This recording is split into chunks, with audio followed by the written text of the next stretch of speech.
సంగారెడ్డి జిల్లా కలెక్టర్ కార్యాలయంలో భాగ్యరెడ్డి వర్మ 137వ జయంతి కార్యక్రమాన్ని తెలంగాణ రాష్ట్ర ప్రభుత్వం అధికారికంగా నిర్వహించడం జరిగింది. ఈ కార్యక్రమానికి ముఖ్య అతిథులుగా జిల్లా అదనపు కలెక్టర్ చంద్రశేఖర్, అతిథులుగా social welfare DD Akhilesh Reddy, Telangana రాష్ట్ర యువజన సంఘాల అధ్యక్షులు డాక్టర్ కూన వేణుగోపాలకృష్ణ, డివిఎంసి సభ్యులు దుర్గాప్రసాద్, సీనియర్ న్యాయవాది రామారావు, సాహసం రాష్ట్ర అధ్యక్షులు ప్రకాష్ ఇమ్మయ్య, ఆల్ ఇండియా అంబేద్కర్ యువజన సంఘం జిల్లా అధ్యక్షులు అశోక్ కుమార్, ప్రమోద్ కుమార్, నందకిషోర్, శ్రీకాంత్, సురేష్, యాదగిరి, నాగయ్య, అనంతయ్య, మొగులయ్య, ప్రశాంతి, గీత తదితరులు పాల్గొని భాగ్యరెడ్డి వర్మ చిత్రపటానికి పూలు అలంకరించేసి నివాళులర్పించడం జరిగింది. ఈ కార్యక్రమంలో దళిత బహుజన ఉద్యమ నాయకులు, యువజన సంఘాల నాయకులు, ప్రజాప్రతినిధులు, ప్రజా సంఘాల నాయకులు, ప్రభుత్వ అధికారులు తదితరులు పాల్గొన్నారు. విద్యార్థులు ఎందుకు రావాలి అంటే మన సంఘాలుగా మన ఉద్యోగస్తులనైతే ఇక వాళ్ళు కూడా ప్రైవేట్ చేస్తున్నారు. అంటే ప్రభుత్వ ఉద్యోగస్తులే కూడా ప్రభుత్వాన్ని విద్యను అందుకోలేకపోయే పరిస్థితి. దీని మీద మన మంత్రి గారితో 5 మంది మన ఎమ్మెల్యేలతో మాట్లాడారు. ఎక్కడ పోతున్నాము? అప్పటి నుంచి మెరుగు కావాలి విద్య. రాజ్యాంగంలో అంబేద్కర్ రాసిన విద్య, వైద్యం, న్యాయం ప్రతి ఒక్కరికి ఉచితంగా ఇవ్వాలి. ఎలాంటి ఇన్స్ట్రక్షన్స్ లేవు. ప్రతి వ్యక్తికి ఇలా కులాలు, మతాలు, ప్రాంతాలు, భేదాలు లేకుండా విద్య, వైద్యం ఇవాళ దాన్ని ఫిరం చేసి మనకు అందకుండా చేసే రోజు మన ప్రభుత్వాలు, మన నాయకులే. వీళ్ళు ఆమోదిస్తాడు, ముందు మనడే ఉంటాడు. ఇలా నడిపితే నోరుదే ఇలా వస్తాడు అంటే చేయలేక అంటే చేయనికే రాయాలిగా పెట్టింది. మా ప్రతినిధిలో పెట్టినాం, ఎవరికో తొత్తు ప్రతినిధిలో. అయితే మనం అంబేద్కర్ సంఘంగా ఈ ఫస్ట్ ఈ మన మీటింగ్లో కూడా చెప్పినాం కలెక్టర్ కనుక వీళ్ళ పరిస్థితి ప్రభుత్వం నుంచి రావాలి.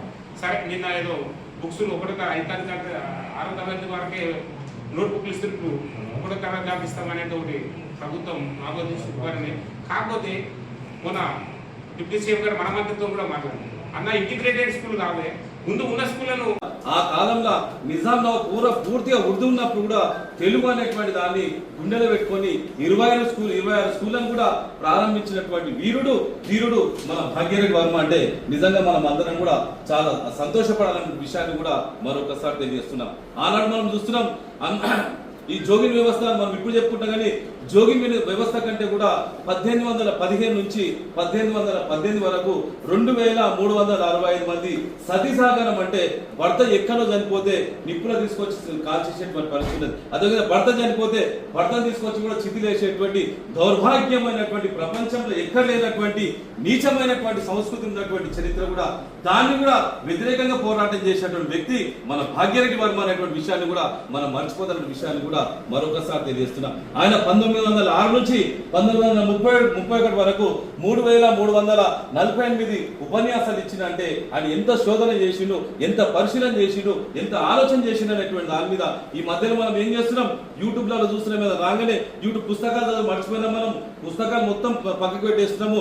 యూట్యూబ్ లో ఏం కంటెంట్ వస్తున్నది, ఎవరేమి ఇస్తున్నారు అనేటువంటి దాని మీద ఒకటి చెప్తున్నా ఏంటంటే ఇటువంటి మహానుభావులు మన దేశంలో పుట్టినందుకు మనం గర్వపడాలి. మనం ఏం చేస్తున్నాం అంటే ఆ యూట్యూబ్ లో పక్కకు పెట్టేసి ఆయన జీవిత చరిత్ర చదివితే ఇప్పుడున్నటువంటి పరిస్థితి, ఆ కాలంలోనేమో జోగిన్ వ్యవస్థ ఉన్నది, మద్యపానం సంబంధించినటువంటి దాని మీద ఉన్నది, అంటరానితనం ఉన్నది, అజ్ఞానం అది ఉన్నది. ఇప్పుడున్నటువంటి సమస్యలు మనకి ఏమున్నదంటే యువతరం ఎక్కడ పోతుంది, మన కులగజ్జి అనేటువంటిది ఏ రకంగా వ్యాపించింది అనేటువంటి దాని మీద మనం ఒకసారి సోంచాల్చుకోవాలని చెప్పేసి కూడా మనం అందరూ కూడా ఒకసారి ఆలోచన చేసుకోవాలి. ఈ కులగజ్జి బోధించగా చెప్తున్నా కదా, నేను గొప్పోడు, ఉన్నోడు, లేనోడు అనేటువంటి దాన్ని ఇప్పటికీ నడుస్తున్నది. ఒక్కొక్కరు తొడలు పడుతున్న నా కులంలో ఇంతమంది జనాభా ఉన్నారు, నా కులంలో అంతమంది జనాభా ఉన్నారు అనేటువంటి దాని మీద ఒక పనికి మాలినటువంటి చెత్త విధానాన్ని తీసుకొచ్చి ఈ రోజు మన భారతదేశం అంతా కుల వ్యవస్థ పోయేటువంటి ప్రయత్నం చేసిన రోజు నిజంగా చెప్తున్నా, ఇటువంటి మహానుభావులు నిజంగా చెప్తున్నా కదా, వాళ్ళ జీవిత చరిత్ర మన అభిసారాన్ని హృదయపూర్వకం కోరుతున్నది. అంటే మనలో వచ్చే జయంతి వరకు సరే ఆయనకు సంబంధించినటువంటి బుక్లెట్, ఇది పేపర్ తో పాటు కాకుండా బుక్లెట్. ఎందుకంటే ఇటువంటి మహానుభావులు ఆ కాలంలోనే అంత త్యాగమూర్తులు. అంటే నిజాం నవాబ్తో ఎన్ని రకాల పరిశాలు ఉండే, అదేవిధంగా ఆంగ్లేయులతో ఎన్ని రకాల పరిశాలు ఉండే అనేటువంటి దాని మీద అప్పుడు ఆయన విరోచితంగా పోరాటం చేసి ఇంత త్యాగం చేసినంటే మనం ఒకసారి సోంచాల్చుకోవాలని చెప్పేసి కూడా మీకు అందరూ తెలియజేస్తుంటూ ఈ రోజు భాగ్యరెడ్డి వర్మ మనకి ఏమి ఇచ్చినట్టు చెప్తున్నాగా, ఒక ధైర్యాన్ని ఇచ్చిండు, ఒక విశ్వాసాన్ని ఇచ్చిండు, ఒక నమ్మకాన్ని ఇచ్చిండు.